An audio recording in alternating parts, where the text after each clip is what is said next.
Hello everyone, welcome to our channel. मैं हूं निशा झा, मैं एक होम ट्यूटर हूं। और कल मैंने ओलंपियाड से रिलेटेड मैंने आपको क्लास थर्ड के मैथ से कुछ टॉपिक्स क्लियर किए थे। नंबर सेंस, उसमें मैंने आपको place value, what is place value, what is face value, what is expanded form, ये मैंने क्लियर किया था। आज हम पढ़ेंगे नेक्स्ट चैप्टर फ्रैक्शन। फ्रैक्शन में भी बहुत सारे टॉपिक्स होते हैं, बहुत सारे पॉइंट्स होते हैं जिसको क्लियर करना बहुत ज़रूरी है। अगर आप इसे क्लियरली, कंसेप्ट आपका क्लियर रहेगा तो फिर आप इजीली फ्रैक्शन से रिलेटेड कोई भी क्वेश्चन, कोई भी ओलंपियाड या भी कोई भी कंपटीशन हो तो उसमें आप हाईएस्ट स्कोरिंग कर सकते हो। तो आज सबसे पहले पढ़ेंगे what is fraction. Fraction fraction means a part of whole. Is that clear? तो fraction equal to numerator by denominator. What is numerator and what is denominator? Numerator means number of equal parts considered. Number of equal parts consider. यहाँ मैंने एक chocolate लिया है तो this is called numerator. Denominator means total number of equal parts. इस chocolate को मैंने total number of कितने इक्वल पार्ट्स हुए हैं, तो इसके आंसर क्या हो जाएंगे? इसका न्यूमरेटर क्या हो जाएगा? 1। एंड इसका डिनोमिनेटर क्या हो जाएगा? कितने इक्वल पार्ट्स में इसको डिवाइड किया गया है? 12। तो answer will be 1/12। Is that clear? Next point है 1/2। What is 1/2? When the whole is divided into equal parts, two equal parts is called 1/2.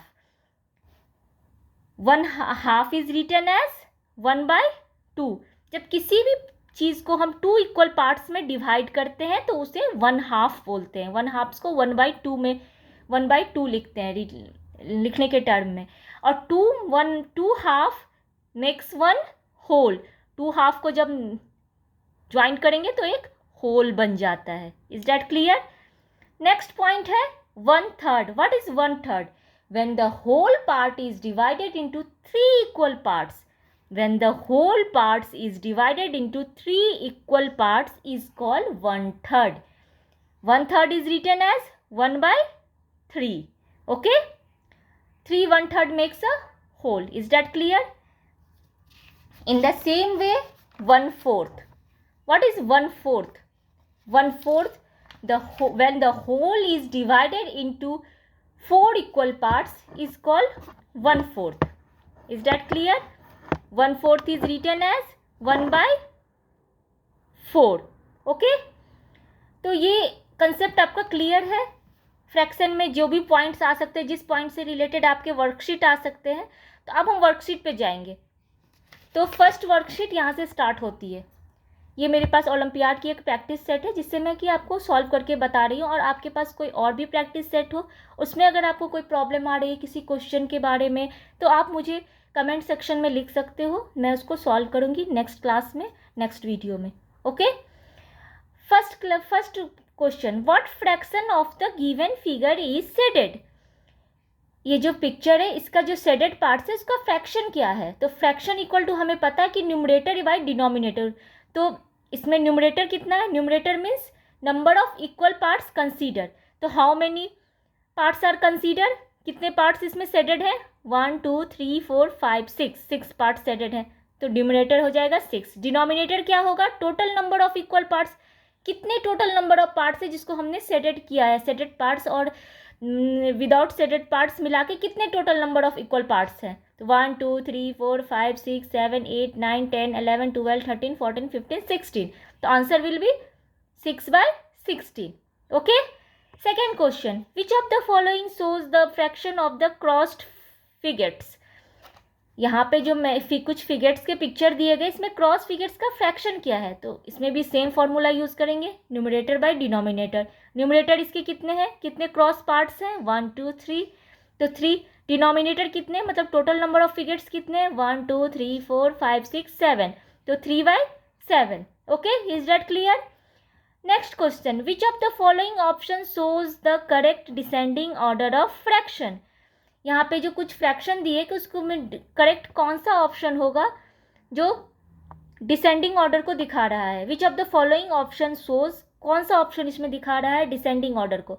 तो फर्स्ट ऑप्शन पहले देखेंगे, 4 5 8 6। First will be smallest number, second will be highest number. तो ये किसी भी order को define नहीं कर रहा है।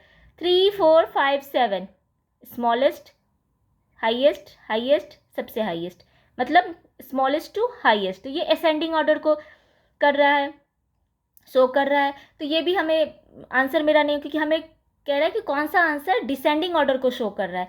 8, 7, 5, 2, this one is the correct answer because 8 is the highest number and highest to lowest, तो this will be the correct answer. Is that clear? अब नेक्स्ट हम देखेंगे, इस तरह से बहुत सारे क्वेश्चंस है। जैसे ये तो फ्रैक्शंस है, अब फ्रैक्शन में आपको सब्सट्रैक्शन भी आता है कभी कभी। सब्सट्रैक्ट 4/13 फ्रॉम 9/13, तो इसको हम कैसे सब्सट्रैक्ट करेंगे? सबसे पहले 9/13, दोनों के डिनोमिनेटर सेम है 13 एंड 13, तो डिनोमिनेटर दोनों के सेम है तो एक ही, तो डिनोमिनेटर 13 ही होगा। न्यूमरेटर दोनों के डिफरेंट है 9 एंड 4, तो 9 और 4 को माइनस कर देंगे तो कितने आ जाएंगे? 5, तो आंसर विल बी 5/13। इस तरह से बहुत सारे इसमें वर्कशीट में क्वेश्चंस है जिसको मैं सॉल्व करके आपको दिखाऊंगी। Fraction of the shaded parts of the given picture, अब इसमें भी सेम कंसेप्ट है कि शेडेड पार्ट्स का फ्रैक्शन हमें निकालना है। तो इसमें शेडेड पार्ट्स कितने हैं? 1, 2, 3, 4, 5, तो न्यूमरेटर क्या हो जाएगा? 5, and total number of parts कितने हैं? 1, 2, 3, 4, 5, 6, 7, 8, तो डिनोमिनेटर हो जाएगा 8, तो आंसर विल बी 5/18। इस तरह से जितने भी क्वेश्चंस है आप किसी भी वर्कशीट से सॉल्व कर रहे हो, तो अगर आपको इसमें कोई प्रॉब्लम होती है फ्रैक्शन में, या पिछले क्लास में, पिछले वीडियो मैंने नंबर सेंस से बताया, तो नंबर सेंस में, फ्रैक्शन में, इसमें आपको कोई भी प्रॉब्लम होती है तो आप मुझसे पूछ सकते हो, कमेंट सेक्शन में लिख सकते हो। मैं नेक्स्ट क्लास में उसको सॉल्व करने की कोशिश करूँगी, और ऐसे स्टेप बाय स्टेप मैं आपके पूरे चैप्टर इसके सॉल्व करूँगी ओलंपियाड के। आज हमने अभी तक 2 चैप्टर सॉल्व किए हैं, नेक्स्ट चैप्टर, इसलिए आप मेरे चैनल को, अगर आपको अच्छा लगा हो तो प्लीज़ सब्सक्राइब और लाइक कर दीजिए, जिससे कि आपको नोटिफिकेशन मिलती रहे और मेरी वीडियो आप तक पहुंचती रहे और आपके बच्चों के लिए हेल्पफुल हो। Thank you.